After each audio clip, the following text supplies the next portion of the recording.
Hey guys, James with another video. This time we're talking about The Will to Battle by Ada Palmer.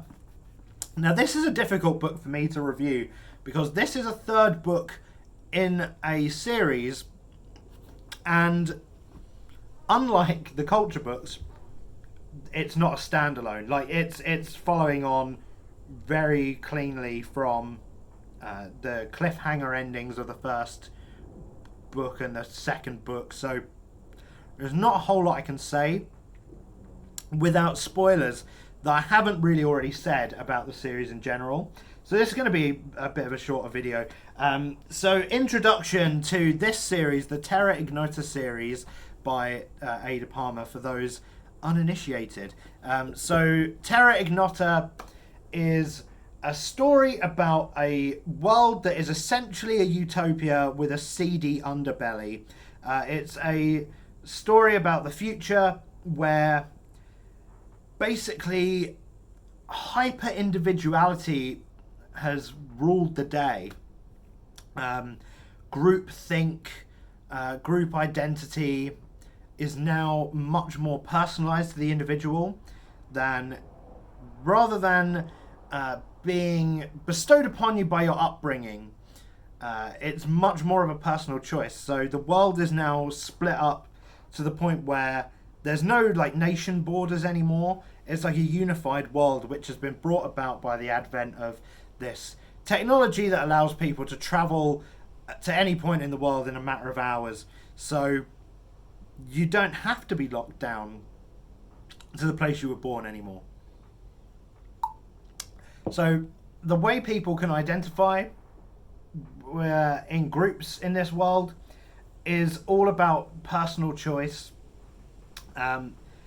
People can opt to be align themselves with, say, Spain as a concept. Like there's Spain as a nation strat, as it's called. You can wear a badge that says, I'm Spanish now. Even if you were never born in Spain, you can ally yourself with that kind of group where you would have something in common potentially with other people that identify themselves with Spain. And there's the Mitsubishi, which is obviously the real world company, but that's sort of like this more bureaucratic kind of organization, and you could ally yourselves with Mitsubishi but also be Spanish, and it's very sort of choose your own destiny kind of thing. And the story follows this convict called Mycroft Canner, who is essentially one of history's most recent super criminals, in a way. He's committed some heinous crimes that we don't learn about straight away, but really had somewhat of an impact on this world. And he is now put to use because he's kind of like this all-purpose. He's basically what's called a servicer, which means he is tasked. He can be tasked by anyone at any time to do any job they want. But because of his particular skill sets and sort of his connections and his importance as a person to this world, he tends to be tapped up by the elites of society. So through his eyes, we learn the history of this period of transformation. In the first two books, we learn very much about what makes up this society, how it operates, and sort of how things could start to fall apart. We learn, because of his sort of insider perspective, we get to see some of the flaws in the system, and we get to see how things begin to kind of unravel. And The Will to Battle, this third book, sort of moves us along in the story from this period of transformation into discovering, okay, now that we have begun the process of change in society, what kind of form is that change going to take? And I think that's a really interesting concept for a book, because if you see a lot of these kind of, I'll go to the Hunger Games as an example, because it's one that I think a lot of people are going to be familiar with. It's YA, whatever, it doesn't really matter. It kind of holds the point. So in the Hunger Games, we see through the eyes of Katniss this period of revolution, and the climax of that story ends when the revolution overthrows the government. And that's kind of a place where a lot of these kind of stories end, because it's a good hero's journey end point, right? You know, we've gone on our adventure, we've instigated the change, and we've overthrown the empire to return to a world that is different. And a lot of the time that's where the story ends. But what the Will to Battle does that's really interesting is it goes just beyond that point. You know, it takes us, we've now instigated some change. We're taking our first tentative steps into a new world order, and we now have to sort of deal with the fallout of that, and deciding, now that the old order is rattled and in changing, who is going to be in control of what form that change takes, and what does that change look like, and how is that going to, what kind of world is that going to breed? And that's a really, really interesting way to take this series that I didn't really expect this entry. It's going to be a 4-part series. Obviously this is book 3. Book 4 is now in the current process of being written.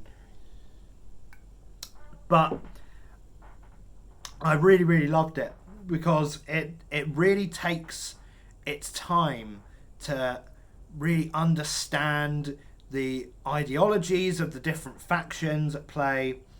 It really takes its time to sort of make you as a reader question, you know, is change always good? Like, change is change. It's not for the better or for the worse. A lot of time it's going to be different. And it's kind of like these characters that we now understand, like their motives and their points of view and their perspectives. It's now these people that were for so long allowed to be very individualistic and control their own destiny. It now transforms into this, okay, now these people sort of have to come together and decide how the world progresses. Do we try and keep hold of this individuality that's been kind of working but has been in need of reform? So do we reform it, or do we smash it and try something completely different? You know, these are the sorts of things that this book explores, and it does it really well. Ada Palmer is obviously incredibly intelligent. She's PhD, for God's sake. But you know, the way she explores these themes through character and through sort of the world building that she continues to provide throughout the series is just really something that I haven't seen in a lot of sci-fi or a lot of books that I've read in general, to be honest. And I think for a sci-fi fan, this series is going to be really good to pick up. If you want to see more of my thoughts on the general writing style and what you can sort of expect from the series, go and watch my other reviews. I reviewed the first 2 books. The first one is called Two Like the Lightning. Second one is called Seven Surrenders.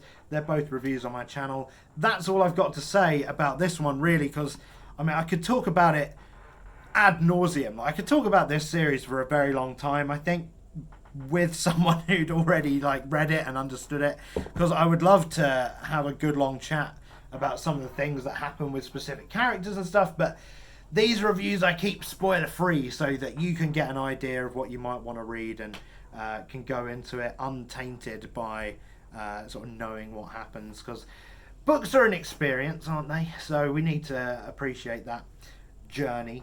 That's all I have to say for this one. Thanks for watching. If you liked the video, do like it on YouTube, whatever. Subscribe to me for more videos if you want to, and I will see you in the next one. Goodbye for now.